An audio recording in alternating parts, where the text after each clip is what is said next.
Hi, my name is Dan Garrett, and you've probably seen this video going around on the internet. I got hit by a car, but I'm okay. I just got hit by a car, but I'm okay. It shows a reporter being hit by a car while they were reporting live at night by themselves. Now, luckily this reporter was okay, but it just kind of struck a nerve with me, and it made me think about a lot of the instances that I went through as a reporter.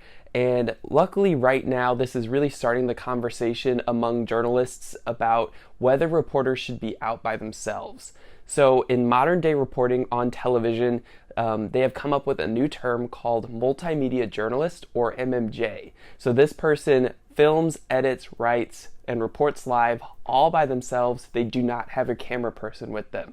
So it saves the company money, but ultimately it is very dangerous for this reporter to be out by themselves.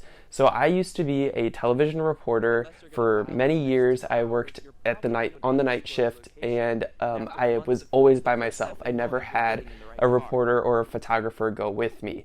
And I ended up in a lot of dangerous situations that I haven't been able to talk about. And a lot of these times you don't hear about these situations because these reporters are under contracts and they aren't able to share these stories. So it makes me nervous to share these stories, but I think it's important because I now am able to talk about them. And so hopefully it sparks some change with these larger corporations to hopefully make these situations safer for reporters. So I'm going to share this story about the time someone locked me in the house when I was trying to do a story. So as I said, I worked the night shift and I kind of became the station's investigative reporter, and I also got a very unique beat of being an animal advocate, and more specifically horses. And so I'm in Kansas. There's a lot of people that own horses, but there are a lot of people sadly that abuse those horses, and those animals aren't able to fight for themselves. So after I did a couple stories about animal abuse, word got around and people would reach out to me if there was ever another instance that they thought an animal was being abused. So it was a very fulfilling beat. I loved it so much. And so one day I received a message of a picture of a horse's hooves. Now they were very overgrown and I didn't realize it at the time, but after talking to experts, if a horse's hoof is not trimmed, it can ultimately lead to the death of a horse. Now take a look at its hooves. The owner of a horse rescue says that if it's not treated quickly, it could be fatal. So I wanted to do a story exposing this animal owner to see if this horse was really in poor conditions. So for a story, you have to get both sides. So I needed to go to the owner of the horse and one, see if he would let me see the horse, and two, get his side. So I was getting ready to head over to the house, and as I was leaving, I was already in the car. My source told me that the owner had become aggressive because neighbors kept looking over the fence and trying to get to this horse, and he had chased people off with a gun. So already kind of a little apprehensive about the situation, but again, this isn't out of the norm. If you talk to any reporter, they have to go into dangerous situations. That's literally just part of the job.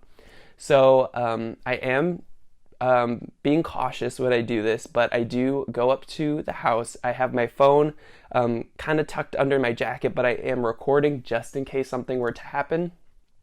And I knock on the door, and the person opens the door, and immediately his demeanor changes and he looks so friendly, and he's like, "Hey, I know who you are, come on in."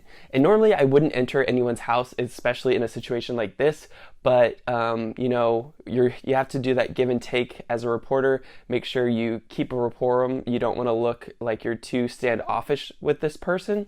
So I hesitantly went in the home, and immediately after I stepped inside, the guy slams the door shut and locks the door. So immediately, all the hair on my neck is standing up. I'm immediately assessing the situation. How can I get out of this house? By also not letting him know that I'm scared. So I, keep the conversation going. I'm like, "Hey, I'm a reporter. Your neighbors are saying that this horse is in trouble. Do you mind letting me see this horse? And I would love to get your side for us to do this story." And he immediately has changed his demeanor. He's very nasty, and he won't let me see the horse, and he's like, I know who you are. You're with the mafia. And I think that tells you in itself where this person's headspace was at. Another alarming red flag right there. And then he whips open a bedroom door, and from floor to ceiling are just stacks of papers with conspiracy theories. I don't even know, but he just starts shuffling through the papers saying he knows all about the mafia. They're after him. So I am just like, I need to get out of this place as fast as possible. So I'm trying to make an exit. Just like, okay, I'll come back another time. Here's my card.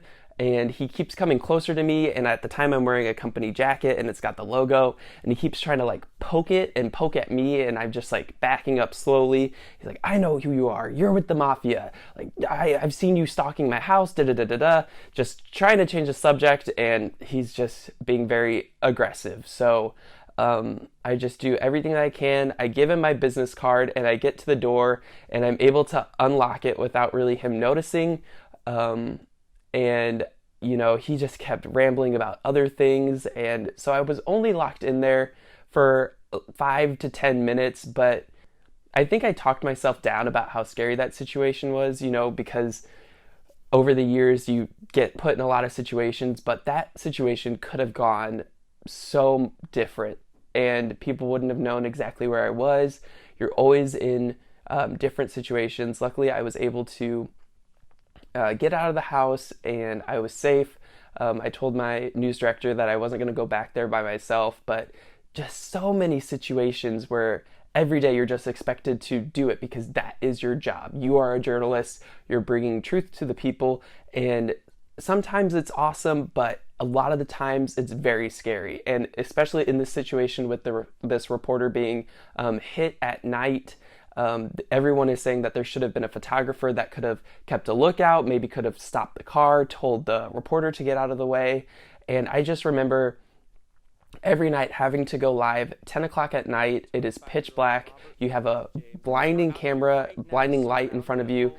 You can't see your surroundings, and anyone could have snuck up on me in those situations, and there was not much I could have done.